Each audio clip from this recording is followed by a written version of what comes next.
Halo semuanya, Assalamualaikum warahmatullahi wabarakatuh. Kembali lagi bersama saya Fitri Rizky Aulia dari kelas A 2019 dengan NIM 319312102. Di sini saya akan menjelaskan tentang tugas critical book review dari dua buku. Yang pertama adalah buku Strategi Belajar Mengajar karangan Dr. Andes Syaiful Bahri Jamarah, Master Agama, dan Dr. Andes Aswan Zain. Yang kedua adalah buku Menggagas Pendidikan Bermakna dari karangan Mukhlas Amani. Oke, langsung saja ke buku yang pertama. Buku pertama ini memiliki 10 bab. Yang pertama itu ada bab pendahuluan, yang kedua konsep strategi belajar mengajar, yang ketiga hakikat ciri dan komponen belajar, yang keempat berbagai pendekatan dalam belajar, yang kelima kedudukan pemilihan dan penentuan metode dalam pengajaran, yang keenam keberhasilan belajar mengajar, yang ketujuh penggunaan media sumber belajar dalam proses belajar mengajar, yang kedelapan beberapa teknik pendekatan mendapatkan umpan balik, yang kesembilan pengembangan variasi belajar mengajar, dan yang kesepuluh adalah pengelolaan kelas. Strategi umumnya memiliki pengertian suatu garis-garis besar harapan untuk bertindak dalam usaha mencapai sasaran yang telah ditentukan. Dihubungkan dengan belajar mengajar, strategi bisa diartikan sebagai pola-pola umum kegiatan guru anak didik dalam perwujudan kegiatan belajar mengajar untuk mencapai tujuan yang telah digariskan. Belajar mengajar adalah suatu kegiatan yang bernilai edukatif. Nilai edukatif mewarnai interaksi yang terjadi antara guru dengan anak didik. Interaksi yang bernilai edukatif ini dikarenakan kegiatan belajar mengajar dilakukan untuk mengarahkan dan untuk mencapai tujuan tertentu yang telah dirumuskan.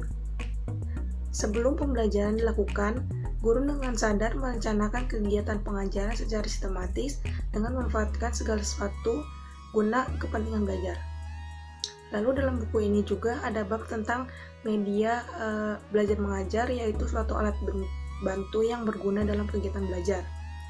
Alat bantu tersebut dapat mewakili sesuatu yang dapat disampaikan guru dalam kata-kata atau kalimat. Selain penggunaan media sebagai sumber belajar, metode juga memiliki peran yang sangat penting dalam kegiatan belajar mengajar. Dalam mengajar, jarang ditemukan guru hanya menggunakan satu metode, tapi kombinasi dari dua atau beberapa macam metode. Penggunaan metode gabungan dimaksudkan untuk menggairahkan anak didik agar anak didik itu tidak susah untuk mencapai tujuan pembelajaran. Dengan tercapai tujuan pembelajaran tersebut, maka dapat dikatakan bahwa guru telah berhasil dalam mengajar. Selanjutnya, kritik terhadap buku ini. Buku utama strategi belajar mengajar ini memiliki cover yang berwarna merah dan warna hitam dengan gambar orang sedang menulis, sehingga menarik untuk dibaca. Lalu isinya juga ini menjelaskan tentang strategi belajar, metode mengajar, dan teknik-teknik dalam mengajar, sehingga kami sebagai bekal untuk menjadi calon tenaga pendidik itu mudah untuk memahaminya. Lalu dari segi penulisan buku ini sangat baik dalam penggunaan spasi atau paragraf yang tidak terlalu rapat sehingga dapat memudahkan untuk dibaca. Namun menurut saya buku ini terlalu bertele-tele dan banyak pengulangan materi dari babnya yang sudah dijelaskan. Selanjutnya saya akan menjelaskan tentang buku Menggagas Pendidikan Bermakna, di mana buku Menggagas Pendidikan Bermakna ini ada 8 bab dengan diawali dengan pendahuluan. Lalu untuk bab selanjutnya adalah bab tentang untuk apa anak harus sekolah, lalu mencermati orang-orang sukses,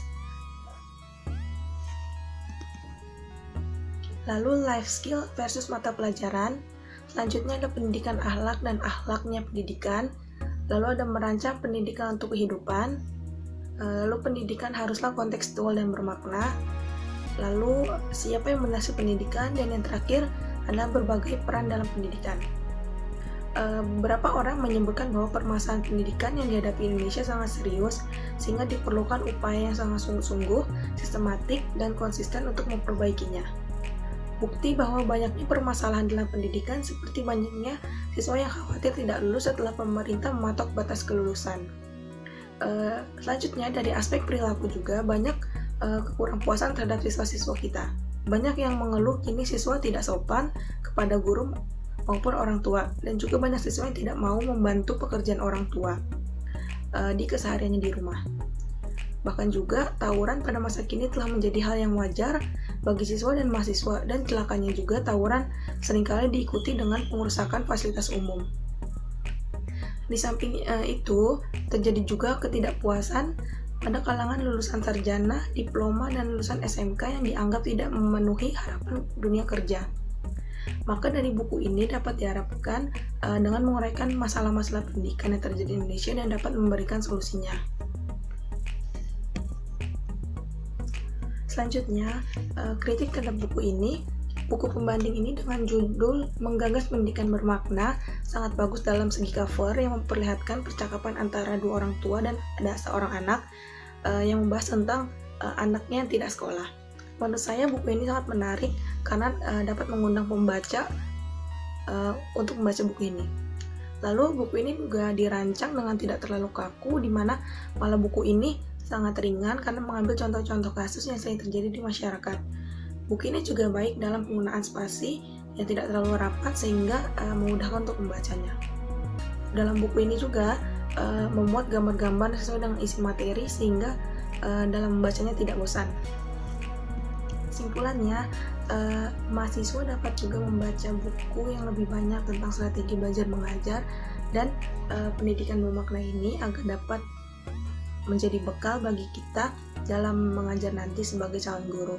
Lalu, semoga penulis juga lebih banyak menulis buku tentang strategi belajar mengajar agar menjadi referensi bagi siswa dalam membaca dan menambah pengetahuan. Sekiranya, saya mohon maaf apabila banyak terjadi kesalahan dalam pengucapan kata-kata dan penjelasan yang dapat dikurang mengerti. Untuk hari ini, sekian dahulu. Semoga dapat bermanfaat videonya. Saya akhiri. Wassalamualaikum warahmatullahi wabarakatuh. Dadah, sampai ketemu lagi. Jangan lupa subscribe.